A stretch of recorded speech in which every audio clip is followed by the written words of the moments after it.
ディオ。ほう、向かってくるのか。逃げずにこのディオに近づいてくるのか。近づかなきゃてめえをぶちのめせないんでな。ほうほう。では十分近づくがよい。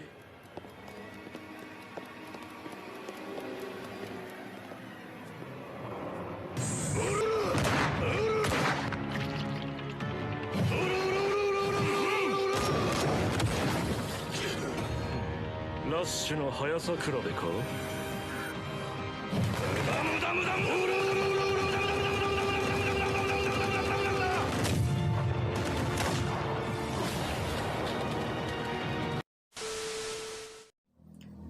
I've been a teenager for a while now, and in recent years I've been asking why math is really hard, and more specifically, why it always like this.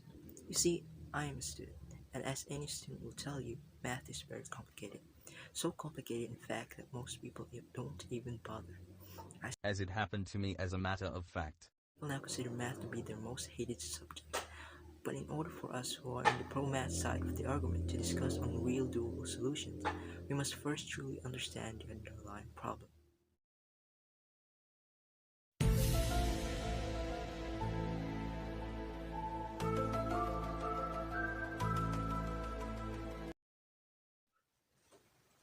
It is a fact that math is a hard subject to wrap your head around.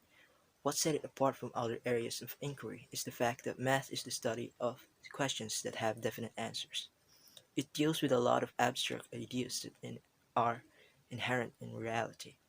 Math also requires students to learn from the basics to the advanced, since every subtopics of math and its many processes are all governed by rules and certain logics that every equation must follow. One minuscule of miscalculation can render the answer to obsolete if one is to be a little reckless in solving a given equation, and this in turn many students fear their life when encountering such a subject. Oh shit, here we go again.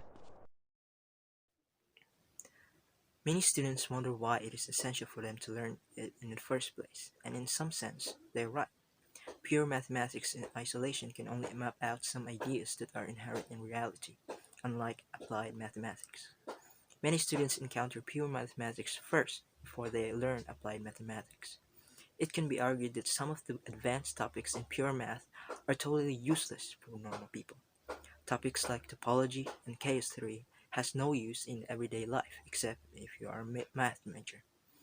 This will then foster many people to have the inability to realize of how pure and applied math intermingle and complements with one another in order to construct better and more sophisticated equations that has real-world applications.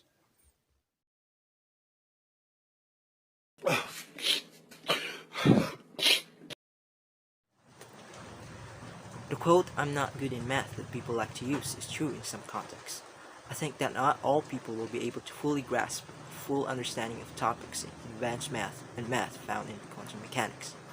But the problem lies with the fact that most people will coincide that fact that they will never either voluntarily or involuntarily be able to learn advanced math, to them not be able to learn easy and middle tier level of math, just arithmetic, algebra, and in some cases calculus as well. This false correlation will hinder their learning in math. Are you yawning? The notion that math is boring is a subjective term, since it is an opinion, and opinions vary from individuals. But a large amount of students agree to the notion, and we can see why. Humans in general are rational beings, and our brains are generally use our limbic system more than our cerebral cortex to govern our thoughts. That's why emotional triggers are remembered more profoundly than learning something new that is often devoid from emotions.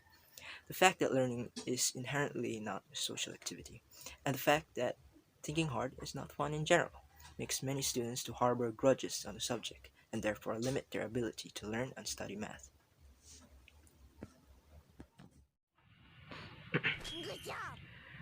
Now that we have covered most of the reasons why the anti-math faction despise mathematics, we must then hear the pro-math side of the argument.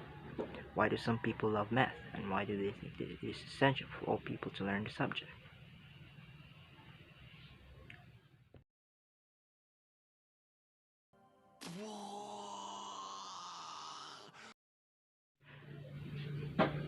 fact of the matter is, math is really everywhere. Math answers how our phones work, how rockets fly, and how algorithms knows what you are going to click on. It tells us how COVID-19 spreads, how vaccines are distributed, or the odds of getting a return in investment on your cryptocurrency portfolio. Math also goes far beyond our everyday experiences. It is the language of the universe itself, describing how all objects move, from tiny atoms to entire galaxies. Math governs everything from science to economics, so it's not an overstatement to conclude that math is really everywhere. But in another perspective, math is also nowhere, in that it isn't a concrete physical thing like my hands.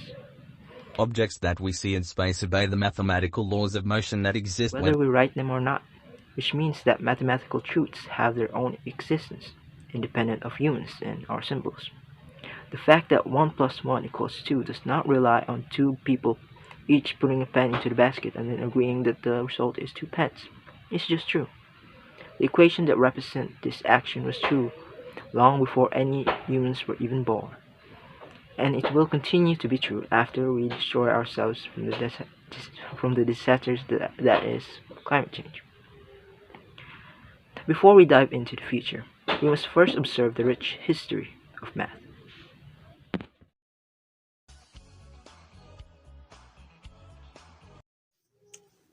The history of math is fascinating, since in it we can see how the subjects helped progress human civilization. The origin of mathematics lies in counting. In fact, counting is not just a human trait, other animals are able to count as well. And evidence of human counting goes back to prehistoric times, with check marks made in bones dating back as far as 50,000 BC. There were several innovations over the years, with the Egyptians having their first equation. The ancient Greeks made strides in many areas like geometry and numerology, and negative numbers were invented in China, and zero was first used in India.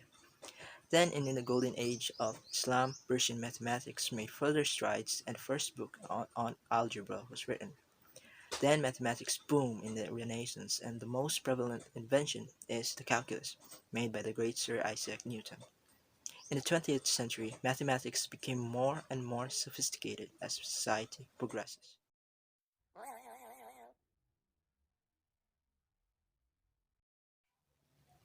If all people became more literate in math and are well aware of its application, then we can expect a lot of progress, especially on technology. Technological innovation is the main driver of long-term economic growth.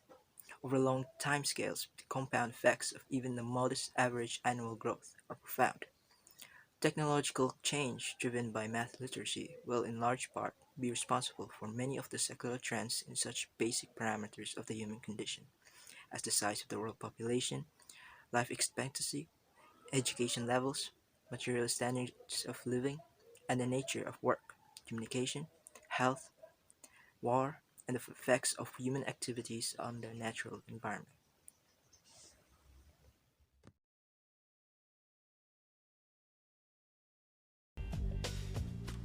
No. Studying math is excellent for our brain. Our brains develop important neural pathways for processing information, and it's no surprise that mathematics plays an important role in brain development and analytical skills. Mathematical research and education are at the heart of some careers, while other careers utilize mathematics and its application to build and enhance important work in sciences, business, finance, and manufacturing. Studying mathematics also allows one to understand the world better. This seems obvious, but knowing the nuances behind how mathematics works can open your eyes and help you see the world around you in a new way.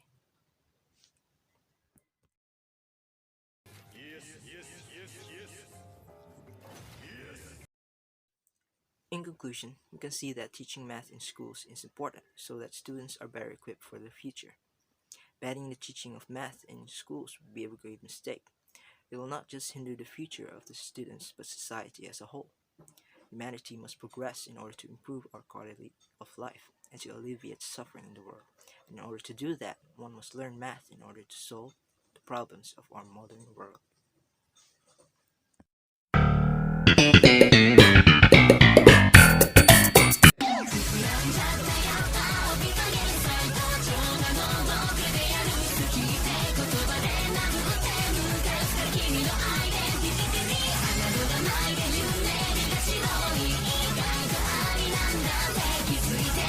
そのが